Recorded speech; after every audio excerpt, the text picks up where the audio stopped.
Entonces tenemos ahí la teoría del cargo y el abono, que yo les decía a mis alumnos de contabilidad uno, porque estoy llevando un grupo de contabilidad uno, por cierto, hoy por la noche tenemos clase, de que esto es medular. Si usted quiere decir que es contador, pues es medular que usted maneje esta temática.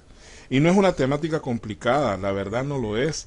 El problema es que, y con esto tampoco quiero culpar a los docentes que ustedes pudieron tener en bachillerato o en la universidad sobre cómo les enseñaron contabilidad, pero el problema es que a veces los docentes no nos tomamos el tiempo para enseñar este tema concienzudamente. Concienzudamente quiere decir a conciencia, ir garantizando que el alumno vaya comprendiendo lo que uno le va explicando. Porque si esto no lo vemos así de manera concienzuda, de nada sirve ver un montón de temas astrales en contabilidad, mucho menos hablar de auditoría si no tenemos las bases bien cimentadas. Entonces, vamos a comenzar hablando de un concepto fundamental que no podemos nosotros obviar cuando hablamos de el cargo y el abono, y ese tema es la cuenta. Dice ahí de que la cuenta es la unidad básica de información dentro de la estructura financiera y económica de toda empresa. Su función es reflejar los movimientos, aumentos y disminuciones que experimentan los distintos elementos que integran dicha estructura y en consecuencia, en un momento determinado, cuál es su saldo. Entonces, de hecho, de la palabra cuenta se deriva contabilidad y de ahí se deriva contador, ¿no? Entonces somos contadores porque somos expertos en llevar cuentas. Entonces, ¿qué es la cuenta? Es una unidad básica. ¿De qué? De información. Lo que la cuenta nos va a permitir conocer, o lo que la cuenta nos va a ofrecer a nosotros como usuarios de la información es precisamente eso. Información financiera o económica, dependiendo del tipo de cuenta que sea. Y lo que en realidad la cuenta refleja son movimientos. O sea, las cuentas aumentan y disminuyen constantemente. Todos los días hay movimientos dentro de las empresas y de hecho hay cuentas que todos los días tienen aumentos y todos los días tienen disminuciones. Y obviamente después de cierto tiempo hay un saldo, que es lo que le queda a la cuenta después de todos esos movimientos. Correcto. Hay una jerarquía en cuanto a este sistema de información que es la base de la contabilidad. Y si usted observa acá en este esquemita que he preparado, no es que así son todos los esquemas de clasificación que puedan existir. De hecho, cada tipo de empresa tiene una jerarquía diferente. Si usted va, por ejemplo, a la contabilidad gubernamental, va a encontrar una jerarquía diferente. Si usted va a una empresa industrial, probablemente encuentre una jerarquía diferente. No diferente en cuanto a lo que dice ahí, sino en cuanto a la amplitud de esta escala, ¿no? A veces la escala es mucho más sencilla y a veces mucho más amplia que esta que está ahí. Pero lo que yo quiero que usted observe es que en el centro tenemos la cuenta. No se olvide de eso. La cuenta siempre va a ser nuestro elemento fundamental. Lo demás ya es secundario, es decir, los rubros, subrubros, rubros, clasificaciones principales o elementos ya es algo de agrupación, ¿verdad? Porque esto es, todo lo que está hacia arriba de la cuenta es agrupación de cuentas y hacia abajo se le llama desagregación. O sea, es como que la cuenta la dividamos. Hacia abajo se divide y hacia arriba se agrupa. ¿Verdad? De ahí que las cuentas se agrupan en subrubros. En algunos casos hay subrubros. Eh, Luego los subrubros se agrupan en rubros, los rubros en clasificación principal y las clasificaciones principales se pueden clasificar en elementos. A veces no hay tanta escala, no hay sistemas como que tienen cuenta, rubro y elemento. Por ejemplo, dice activo o dicen, por ejemplo, una cuenta caja, rubro sería efectivo equivalentes y la clasificación principal sería activo corriente y el elemento sería activo, ¿no? Ese sería los niveles de agrupación. Y hacia abajo pues tendríamos de la cuenta, tenemos subcuentas, que es lo normal, hasta ahí llega la mayoría de catálogos, hasta subcuentas. Dentro de la caja podemos tener caja general, ¿verdad? Pero a veces las empresas, debido a su forma de organizarse o el tamaño de la empresa, subdividen las subcuentas en analíticos, subanalíticos y subanalíticos y tienen una gran cantidad de subdivisiones, ¿verdad? Por ejemplo, en el caso de la cuenta caja podría haber una subcuenta que se llame caja general y luego de la caja general de la agencia 1, de la agencia 2, ¿verdad? Es decir, eso es la forma, va a depender de la organización contable que la empresa tenga. Ahora, en cuanto a la representación de las cuentas, dice ahí que la cuenta es de carácter abstracto, o sea, la cuenta en sí no es algo material. Lo que representa la cuenta, es decir, lo que registramos dentro de una cuenta sí puede ser material, pero la cuenta en sí no es material, es algo abstracto, es algo mental. No tiene existencia ni forma física, sino mental. Sin embargo, para propósitos didácticos se ha acostumbrado representarlas por medio de ciertos esquemas llamados T de mayor, que usted ya los puede, ¿no? La T de mayor, que es el esquema por excelencia para representar una cuenta, el cual hace referencia a un libro abierto. La T en realidad es como un libro abierto. Tiene dos páginas, una página izquierda y una página derecha. Veamos el esquema. Entonces las cuentas, aquí le ponemos nosotros el nombre, aquí al lado izquierdo va el debe, al lado derecho va el haber. Todo lo que se escribe al lado izquierdo de una cuenta es lo que la cuenta recibe. Y todo lo que se escribe al lado derecho de la cuenta es lo que la cuenta entrega. O sea que la cuenta es como un recipiente, ¿verdad? Es como un guacal. Es un guacal donde nosotros le metemos, en ciertos momentos le metemos algo al guacal y a veces sacamos del guacal. Entonces cuando la cuenta recibe, le estamos metiendo al guacal y cuando la cuenta entrega, perdón, le estamos sacando al guacal. Y técnicamente hablando, a todo lo que la cuenta recibe, o sea, todo lo que nosotros le anotemos en el lado del debe a una cuenta, le vamos a llamar cargos. Así se llama. Cargos. Todo lo que va en el debe es cargos. Y todo lo que va en el haber se llama abonos. A algunos hasta les parecerá un poquito, ¿verdad? A veces chocante porque dicen, pucha, que este licenciado cree que nosotros no sabemos nada. No, yo no estoy partiendo de ninguna premisa. De hecho, esta misma presentación utilicé para los alumnos de contabilidad 1, con la diferencia que con ellos iba repitiendo cada cosita, porque algunos de ellos son bachilleres generales y nunca han visto contabilidad, entonces era mi deber irme así, ¿verdad? Con ustedes voy un poco más rápido porque estos conceptos usted ya los conoce y lo único que estamos haciendo es como recordándolos y poniéndolos en claro. Bien, ese es el esquema o la forma en que vamos a representar las cuentas. Ahora, como decíamos al principio en la definición, las cuentas tienen variaciones. Hay aumentos y hay disminuciones en determinados momentos. Entonces dice ahí que los valores que se reflejan en los estados financieros, o sea, cuando nosotros ya elaboramos el balance o elaboramos el estado de resultados, son generados a partir del procesamiento de un sinnúmero de transacciones ejecutadas por la empresa o por las empresas constantemente durante el tiempo. O sea, para llegar a ese balance donde nosotros ponemos efectivo equivalentes tanto, cuentas por pagar, cuentas por cobrar, préstamos, mobiliario de equipo, etcétera, todas las cuentas que usted ya vimos en los estados financieros, es necesario que haya pasado un montón de cosas. Es decir, todos los días se compra, se vende, se paga, se cobra, se queda debiendo, nos quedan debiendo, etcétera. Entonces, todo ese montón de transacciones, ese sinnúmero de transacciones son los que dan lugar al final a los saldos que vamos a escribir dentro de los estados financieros. Una misma entidad puede desarrollar decenas de transacciones, cada una de las cuales, o sea, diariamente, ¿no? Puede realizar decenas de transacciones, puede ser decenas, centenas y hasta millares de transacciones, depende, porque, por ejemplo, el Banco Agrícola, que es el banco más grande de este país, no porque yo lo diga, sino porque las estadísticas del Banco Central lo demuestran. El Banco Agrícola es el banco que tiene mayor cantidad de activos, mayor cantidad de préstamos colocados, mayor cantidad de depósitos Es el banco más grande.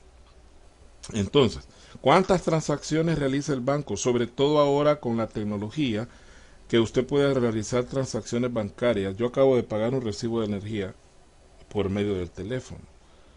¿Y cuántas personas como yo están pagando recibos de energía, de agua, de teléfono, están haciendo recargas de celular a través de la cuenta, están yendo al banco a retirar un dinero, a cobrar un cheque, a pagar un préstamo? Entonces, todo ese montón de personas multiplicadas por todas las transacciones que han hecho, pueden ser miles de transacciones diarias.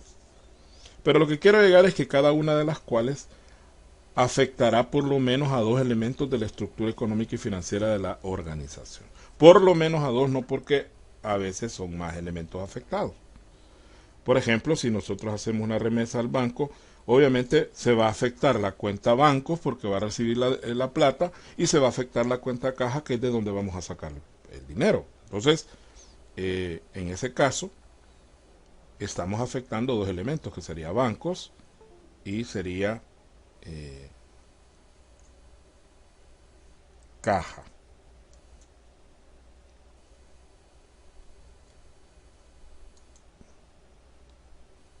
Bien, disculpen ahí la interrupción, pero a veces se me va el internet y no me fijo, entonces he estado teniendo problemas con el internet. Por eso la vez pasada no pude darles clase, porque se fue la energía eléctrica y ya vino cuando tipo 2 de la tarde, y el internet no vino inmediatamente después que vino la energía.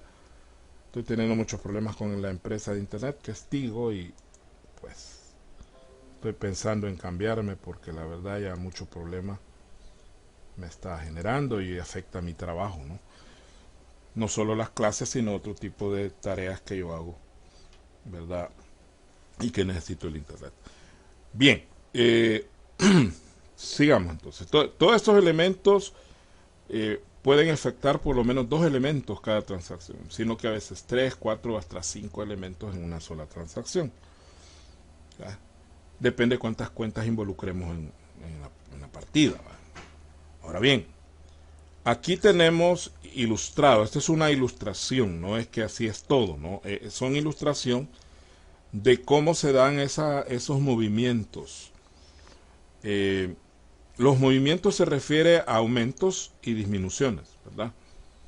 Entonces, el primer caso que vamos a ver ahí dice aumento de ambos elementos. A veces tanto el elemento A como el elemento B, que en este caso se convierten en cuentas, cambian de la misma manera, ¿verdad? Ambos suben. El ejemplo que tenemos ahí son las ventas al contado. Cuando tenemos una venta al contado, por un lado aumentamos el efectivo, obviamente, ¿no? Tenemos más plata, pero también aumentamos los ingresos porque aumentan las ventas. Entonces, en ese caso, es donde los dos elementos involucrados en la transacción aumentan, ¿verdad? Y esos casos no solamente está ese que está de ejemplo, ese es un ejemplo nada más. Pueden haber otros, ¿no?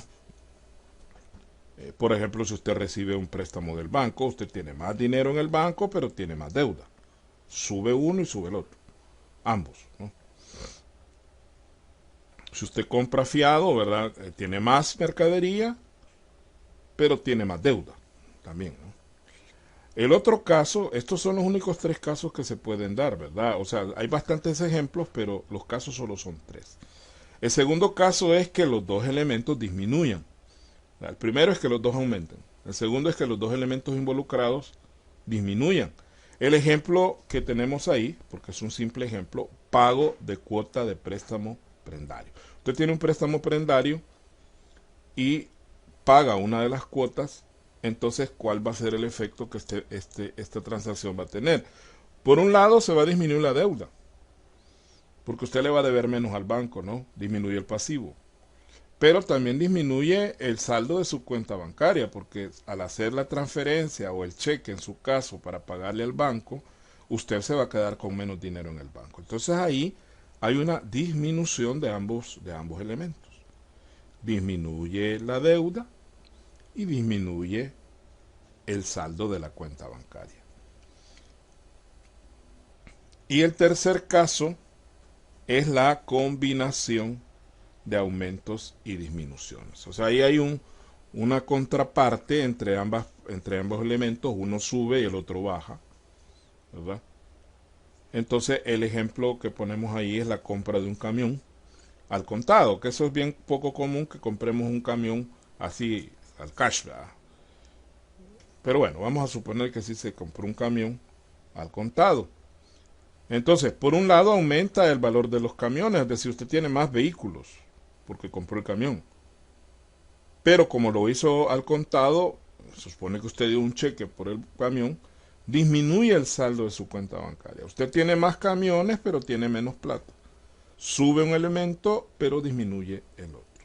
Entonces, para resumir este cuadro, los tres casos son que aumenten ambos elementos, que disminuyan ambos elementos o que haya una combinación de aumento y disminución. Ahora bien, vamos a los tipos de saldo. Los saldos, usted sabe que el saldo es la diferencia entre el valor del debe y el haber, ¿verdad? Cuando usted saca la diferencia entre el debe y el haber, usted obtiene el saldo, que sería el valor con que la cuenta queda en ese momento, ¿no? Este saldo puede ser momentáneo, de hecho casi siempre es momentáneo porque en algún momento ese saldo puede bajar o puede subir, depende de las transacciones que usted haga. Entonces hay tres tipos de saldo. El saldo deudor, que es cuando la suma de los cargos, o sea, lo que se conoce como movimiento deudor, a la suma de todos los cargos, ojo, se le llama movimiento deudor. Es mayor que la suma de todos los abonos, que a eso se le llama movimiento acreedor. Esa conceptualización hay que manejarla. La suma de los cargos es el movimiento deudor y la suma de los abonos es el movimiento acreedor. Y si la suma de los cargos es mayor que la suma de los abonos, entonces el saldo es deudor. Eso usted también ya lo sabe. Y ahí lo tenemos en forma esquemática, el saldo deudor. Usted tiene la cuenta, aquí una cuenta cualquiera, en el debe tiene, esos signos ahí de dólar significan dinero, ¿no? Todo el dinero que usted ha cargado, todas las cantidades que ha abonado, hace la suma de ambos movimientos, de ambos lados, y la suma del debe le va a dar el movimiento deudor y la suma del haber le va a dar el movimiento acreedor. Entonces, si el movimiento deudor es mayor al movimiento acreedor, el saldo es deudor, entonces, que es típico de las cuentas de activo. Ya vamos a hablar de esa regla de las cuentas de activo. Es típico de las cuentas de activo que el saldo sea deudor. Quiero decirles que les voy a subir a Classroom también la descripción de las cuentas. Eso sí va a ser, lo tienen que estudiar para el parcial, pues el mini parcial que vamos a hacer. Van a leer ahí, son como unas 10 páginas donde está descrito cada cuenta que vamos a utilizar en la clase, ¿verdad? Entonces hay que leerlo y hay que analizarlo para poder responder a la hora de hacer el examencito. Correcto. Entonces, si el movimiento deudor es mayor al acreedor, hay un saldo deudor. Pero también puede haber un saldo acreedor. ¿Cuándo hay un saldo acreedor? Dice que si la suma de los abonos, o sea, el movimiento acreedor, es mayor que la suma de los cargos, o sea, que esto sería lo contrario al caso anterior, entonces el saldo es acreedor. O sea, al revés. Si la suma de los abonos es mayor que la suma de los cargos, entonces hay un movimiento deudor. Perdón, hay un saldo acreedor. Veamos el esquema. Esta presentación, como todas las demás, se la voy a subir hoy mismo a la plataforma, ¿verdad? Por aquello de los que no pueden copiar todo en el momento que se está enfocando, porque fíjense de que uno como docente a veces parte de premisas falsas o cosas que uno cree que así son y no lo son. Y le voy a contar así rapidito. Yo pues por cuestiones de trabajo estoy en un curso que me lo están dando en línea y es el muchacho que nos está dando la capacitación usa diapositivas y todo lo demás. Y a veces no son cosas muy largas las que él pone. Y se tarda el mismo tiempo que me tardo yo casi. Y yo a veces quiero copiar y no logro copiar. A pesar de que da el tiempo él, ¿verdad? Pero a veces también el problema que se da es que como uno está escuchando lo que está explicando la persona, Hay quienes no tenemos la capacidad de estar escuchando y escribiendo al mismo tiempo lo que está en la pantalla. Entonces, por eso es que yo comparto siempre las diapositivas para que usted tenga el tiempo de ponerse al día con algún concepto, ¿no? Entonces, el saldo acreedor, tenemos acá los cargos, nos dan el movimiento deudor, los abonos me dan el movimiento acreedor, y como el movimiento deudor acreedor es mayor, o lo que es lo mismo, el movimiento deudor es menor al movimiento acreedor, entonces el saldo es acreedor. Esto es típico de las cuentas de pasivo y cuentas de patrimonio, las cuales tienen saldo acreedor, ¿no? Bien. Pero hay un tercer tipo de saldo, que es el saldo nulo, ¿verdad? El saldo nulo dice que si la suma de los cargos, o sea, el movimiento deudor, es igual a la suma de los abonos, entonces el saldo es igual a cero. Y el saldo cero es nulo. O sea, la palabra, de hecho, la palabra nulo quiere decir que es cero, que no tiene valor, o sea, que no tiene validez. Eso, por ejemplo, cuando dicen le anularon un gol, el gol es nulo. ¿Por qué? Porque no vale, ¿no? No entra al marcador y por lo tanto equivale a cero. Es como que no haya pasado nada. Entonces, aquí tenemos en forma esquemática el saldo nulo. Tenemos el nombre de la cuenta, los cargos, abonos, y en este caso el movimiento deudor es igual al movimiento acreedor. De ahí que el saldo se vuelve nulo.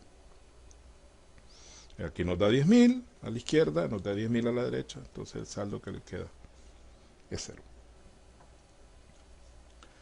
Vamos ahora a lo que es el concepto medular, que es el concepto de la partida doble. Esto de la partida doble no es nada nuevo, o sea, es el principio contable de la partida doble fue planteado originalmente por un fraile franciscano de origen italiano llamado Lucas Pacioli. Algunos le llaman Lucas Paciolo, bueno, le cambian nombre, ¿no? Pero el nombre original de él es Pacioli. Que ese CCI en italiano es una che, pero es una che así como deslizadita. El problema es que nosotros no hablamos italiano, ¿no? Ahí nosotros decimos Pacioli, Lucas Pacioli, pero en realidad es Lucas Pacioli, y con acentito, ¿no? Pero bueno, eso es lo de menos. El cual en términos sencillos se enuncia de tres maneras diferentes. Ahora, este principio, cuando el señor Pacioli estableció este principio, estamos hablando de hace 500 años, ¿verdad? Porque fue allá por los 1500, por ahí, por esa época que él vivió. Este señor, él era muy... le gustaba mucho la matemática, y él observaba el problema que tenían los comerciantes de que no podían llevar bien sus cuentas porque no existía, o sea, ellos anotaban solo una parte de la transacción, decía él. A eso se le llamaba partida simple, o sea, ellos solo iban anotando a lo loco todo lo que vendían, lo que compraban, pero él descubrió de que siempre en toda transacción hay una contraparte, es decir, él decía, hay un lado A y un lado B en toda transacción. Él descubrió eso y de ahí sacó este famoso principio, que se puede enunciar de tres maneras. Primero, siempre que una cuenta recibe, existe por lo menos otra que entrega un valor equivalente. Entonces él decía, si un comerciante le vende a otro señor una cantidad de mercancía, decía él, por un lado el vendedor recibe dinero, pero por el otro lado, ¿verdad?, el comprador recibe la mercancía. Entonces decía él, hay alguien que recibe el dinero y otro que lo entrega. Hay alguien que recibe la mercadería y hay otro que lo entrega. Y entonces tanto el que vendió como el que compró tenían que anotar las dos cosas, ¿verdad? Anotar lo que recibían y anotar lo que entregaban. Entonces de ahí viene el principio de la partida doble, que dice él, hay uno que recibe y hay otro que entrega, y el valor que se recibe contra el valor que se entrega debe ser equivalente, o sea, debe ser el mismo. De ahí, otra forma de decir el principio es que a todo cargo corresponde necesariamente un abono del mismo valor. Que si usted carga 1000, pues tiene que abonar 1000. Siempre. Y ese principio hay que mantenerlo cuando elaboramos partidas. Si usted la partida no le cuadra y le da más en el debe que el haber, está equivocada, está patoja. Esa partida no puede entrar porque si usted la deja así, entonces al final cuando haga los estados financieros tampoco le van a cuadrar, ¿verdad? Hay sistemas de contabilidad de estos computarizados que no permiten que se registre una partida descuadrada. Cuando usted le da entrada a la partida, le dice no, y esta partida no cuadra, ¿verdad? Y la vuelve a querer, no, hasta que la cuadra lo deja pasar. Pero hay otros sistemas que son un poquito más flexibles, es decir, son más como permisivos, donde le dice ahí va, este registro, esta partida no cuadra. ¿Quiere guardarla aún así? Le pone sí o no, ¿va? Entonces le pone que sí, se la guarda, pero le pone una marquita ahí en rojo o algo que indica que esa partida no está completa, pues le falta, ahí hay un problema de cuadratura, para que cuando usted vuelva a revisar, pues pueda ver fácilmente que esa partida está descuadrada. Entonces, así cada sistema tiene su propia. Hoy existen una gran variedad de sistemas contables, desde unos muy caros hasta otros muy baratos. Los más caros son los sistemas ad hoc. Los sistemas ad hoc son los que se mandan a hacer especialmente para la empresa. Esos son caros porque allí el cliente decide lo que quiere que lleve el sistema. Quiere que lleve facturación, quiere que le genere automáticamente los estados financieros, quiere que le calcule razones financieras. Hay unos que hasta razones financieras calculan. Entonces, al gusto del cliente, ¿no? Por cierto, en lo personal es una de las cosas que me propuse hace años y no lo he logrado, es diseñar un sistema contable. No diseñar el catálogo, y eso lo puedo hacer, ¿verdad? La parte puramente contable yo la hago. Lo que yo quiero es programar un sistema, ¿verdad? Pero para eso necesito aprender un lenguaje de programación y en eso estoy, ¿no? Estoy aprendiendo C++, que es uno de los lenguajes que más se usan actualmente. Hay otros más, ¿verdad?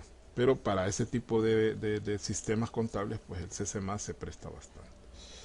Pero bueno, volvamos ahí. El tercer forma de determinar el principio es no hay deudor. De hecho, al que recibe se le llama deudor. La palabra deudor quiere decir el que recibe, sin su acreedor, que es el que entrega. Claro, nosotros en lenguaje coloquial le decimos deudor al que debe, ¿no? Y acreedora al que le deben.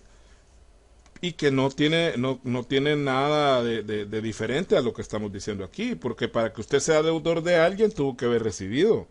Si alguien no le prestó el dinero, no le dio los 100 pesos, no puede decir que usted se los debe. Entonces, el deudor recibe primero para poder ser deudor. Y lo mismo el acreedor. Si el acreedor no le ha entregado la plata a alguien, tampoco le puede cobrar, ¿verdad? Es decir, primero entrega el acreedor para después recuperar lo que ha entregado. Por eso es que no hay deudor sin su acreedor. Reglas para el uso de las cuentas. Y aquí es donde viene ya lo interesante y es algo bien sencillo, o sea, es como para niños, pues. Uy, licenciado, es que los niños lo pueden hacer, nosotros no. No he dicho eso, ¿verdad? Pero si un niño lo puede entender, con mucha más razón. Y es estas reglas tan sencillas las que a veces los docentes no nos tomamos el tiempo de explicarles. Ya sea porque no consideramos que es necesario explicárselas o, lo más penoso, es que ni siquiera nosotros como docentes las entendemos. Digo esto porque yo he conocido casos de personas que dan contabilidad, tanto a nivel de bachillerato como a nivel de universidad, y que no entienden estas reglas. Entonces yo me pregunto, ¿cómo pueden dar un tema sobre partidas de diario si no entienden qué es o cómo funciona esto? O sea, no estoy mencionando nombres ni nada parecido. Es la experiencia que yo he tenido en quiero ver, 34 años de enseñar contabilidad. 34. El otro año cumplo 35 años de ser docente y de enseñar contabilidad, porque la primera materia que empecé a dar, aparte de inglés y mecanografía que me pusieron a dar al principio, fue contabilidad. Entonces, veamos las reglas. Y estas reglas sí, yo necesito que usted se las aprenda de guayaba. Apréndaselas, porque si se las aprende no le va a costar nada lo que vamos a ver después.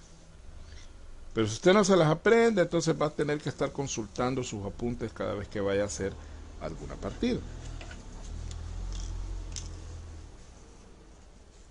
Entonces dice ahí, las cuentas de activo aumentan con los cargos y disminuyen con los abonos. Fíjese bien, las cuentas de activo aumentan con los cargos y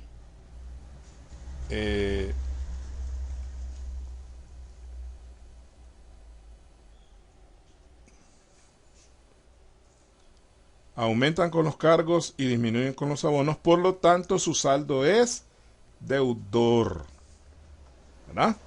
Por lo tanto su saldo es deudor, porque el cargo, como tienen más cargos que abonos, y recordemos que cuando la suma de los cargos es mayor que los abonos, el saldo es deudor. Las cuentas de activo primero reciben y después entregan. ¿verdad? O sea, las cuentas de activo funcionan de esa manera. Ellas reciben primero y luego, después de recibir, entregan lo que han recibido. Ninguna cuenta de activo puede entregar más de lo que ha recibido. Es lógico. Si una cuenta de activo ha recibido 1000, no puede entregar 1500. ¿Por de dónde va a sacar los otros 500? ¿Verdad? Tiene que ser lo más que puede entregar en la cuenta es el total que ha recibido. Si recibió 1000, lo más que puede entregar son 1000, aunque podría entregar menos de 1000. No podría entregar 500, 400, 200, entregarlo por poquitos. Entonces repito, las cuentas de activo aumentan con los cargos y disminuyen con los abonos. Por lo tanto, su saldo es deudor. Las cuentas de activo primero reciben y después entregan. Ninguna cuenta de activo puede entregar más de lo que ha recibido.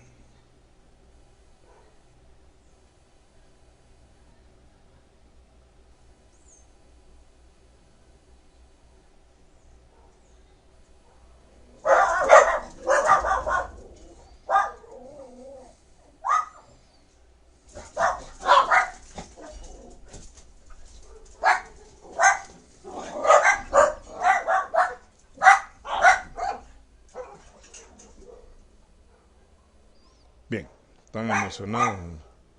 Niño.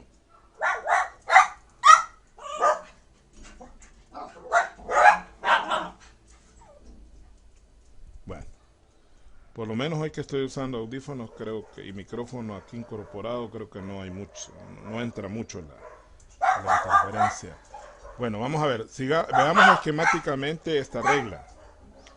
Aquí tenemos cuenta de activo, que puede ser cualquier cuenta, caja, bancos, deudores, mobiliario, equipo, cualquiera de ellas. Y aumenta con los cargos y disminuye con los abonos. ¿verdad? Los cargos van a aumentar el valor de la cuenta y los abonos van a disminuirla. Por lo tanto, su saldo siempre va a ser deudor. ¿verdad? Su saldo siempre va a ser deudor. Porque los cargos van a ser siempre mayores que los abonos.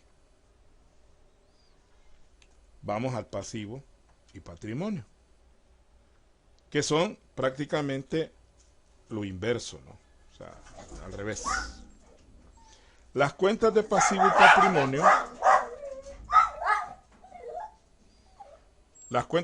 patrimonio, aumentan con los abonos, fíjese bien, y disminuyen con los cargos. O sea, al revés. Los abonos la aumentan y los cargos la disminuyen y por lo tanto su saldo es acreedor, por lo que dijimos anteriormente, ¿no? Que cuando el movimiento, los abonos son mayores que los cargos, el saldo es acreedor. Las cuentas de pasivo y patrimonio primero entregan y después reciben. Me decía un alumno, mire, pero ahí ya no hay tanta lógica, porque con los activos se entiende, no recibir. Hay que recibir para poder entregar. Entonces aquí como explica la lógica de que primero entregan y después reciben. Porque como son cuentas de tipo acreedor, fíjese bien, es lo que decíamos de la persona a la cual, permítanme un ratito.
distraerme aquí porque no.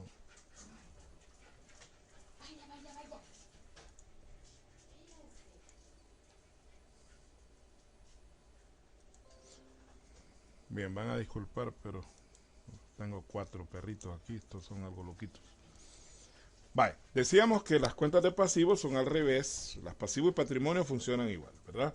Pero distinto a las de activos, son al revés, primero entregan y después reciben, ¿verdad? ¿Por qué? Porque son cuentas cuya función es proveernos de cosas. En el caso de los proveedores, por eso son cuentas de pasivo, porque ellos nos proveen algo primero para luego nosotros devolverles el favor, si lo podemos decir de esa manera, aunque no es ningún favor, ¿no? Nos dan mercadería por 1000, hay que devolverles dinero por 1000, ¿verdad? Para poder saldar la deuda. Por lo tanto, ninguna cuenta de pasivo y patrimonio puede recibir más de lo que ha entregado. Si los proveedores me han entregado 1000, yo tengo que entregarles, devolverles 1000. Ahora alguien me puede decir, mire, y los intereses. Si hubiese cobro de intereses, esos van aparte, ¿no?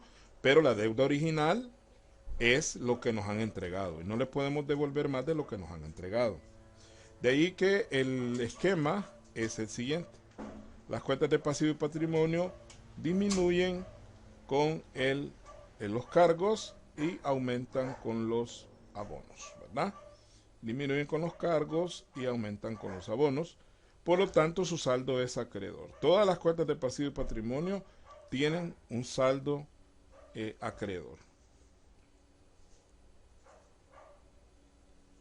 Pero vamos ahora a las reglas de las cuentas de resultado. En el caso de las cuentas de resultado, la forma en que funcionan es diferente a las cuentas de balance. Porque en el caso de las cuentas de resultado, las reglas son específicas.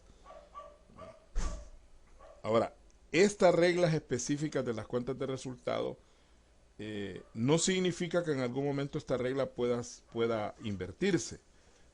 Pero los únicos casos donde una cuenta de resultados puede tener una regla contraria a la que nosotros estamos viendo acá es por 2 razones. Porque haya habido algún error y estamos corrigiendo un error, ni modo, ¿verdad? Ahí la cuenta de resultados puede haber sido cargada y tendría que abonarse, por ejemplo.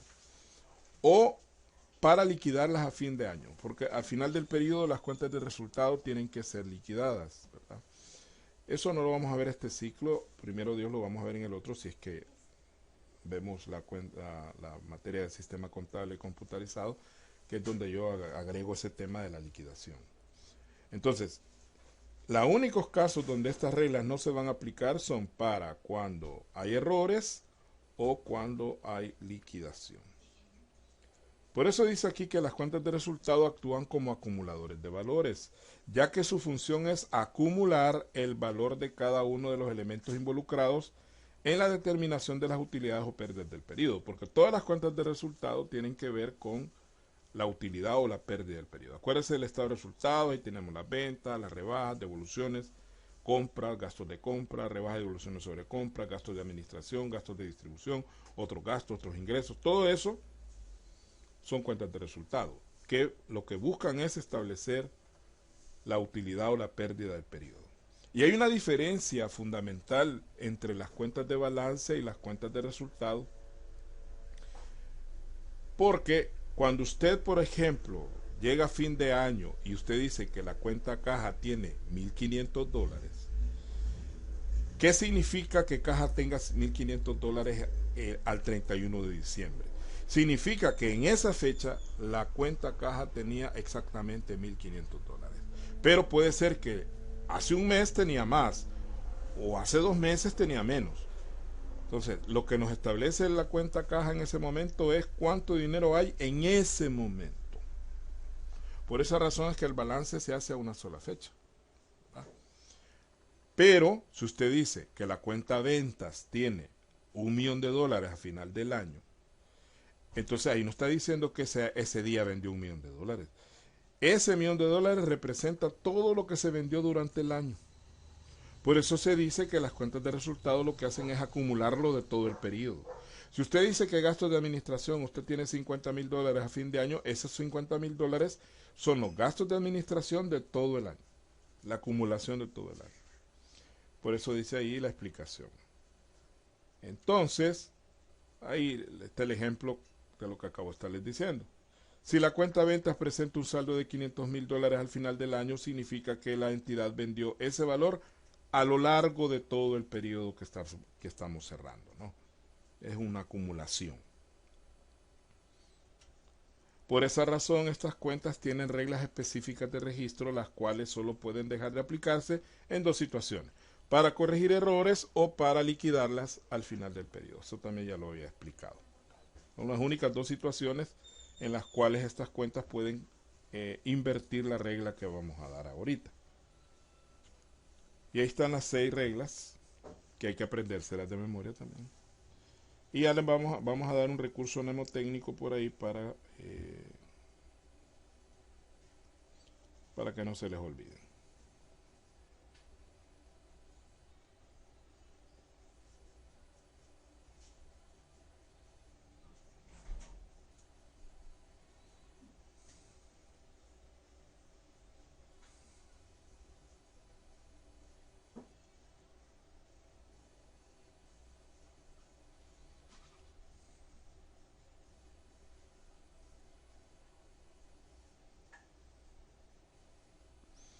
Dice que las compras siempre se cargan, las ventas siempre se abonan, las rebajas y devoluciones sobre ventas siempre se cargan, las rebajas y devoluciones sobre compras siempre se abonan, los gastos siempre se cargan y los ingresos siempre se abonan. Esas son las 6 reglas dichas de manera así como suelta, así como que cuesta más aprendérselas, ¿verdad? Las compras se cargan, las ventas se abonan, rebajas y devoluciones sobre ventas se cargan, rebajas y devoluciones sobre compras se abonan, los gastos se cargan y los ingresos se abonan. Vamos a ver acá un esquemita donde podemos ver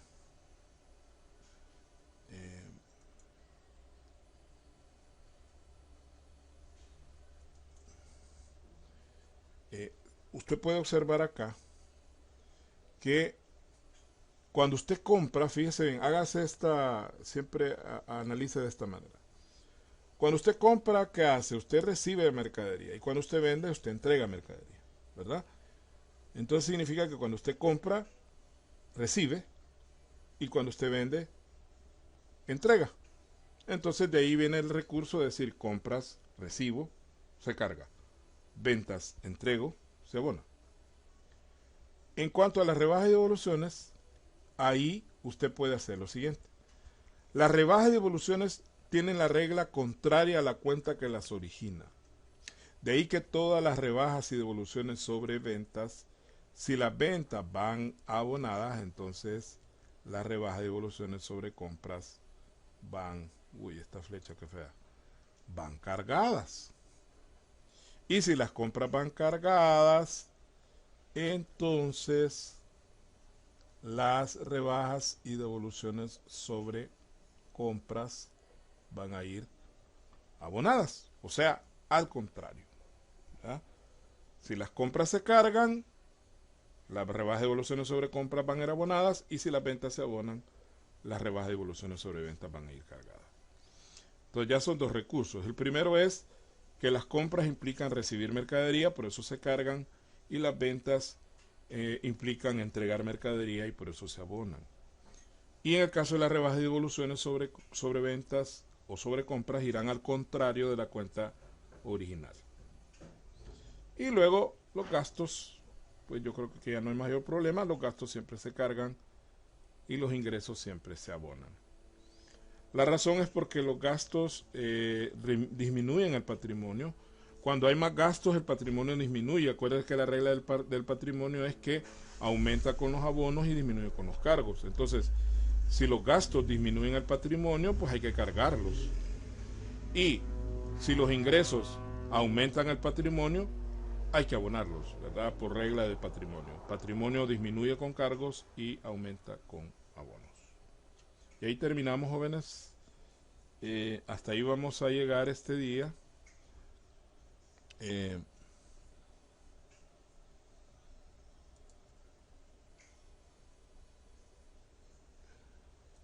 Necesito que se aprendan bien estas reglas para que cuando veamos ya la próxima clase comencemos a hacer partidas, estas reglas nos sirvan. Y voy a subir también la descripción de las cuentas para que ustedes me las lean y me las estudien para el examen. Así que muchas gracias por todo, pórtense bien, cuídense y cualquier cosa sobre lo que están elaborando, pues ahí me avisan, ¿verdad? Cualquier duda que tengan. Gracias, pórtense bien.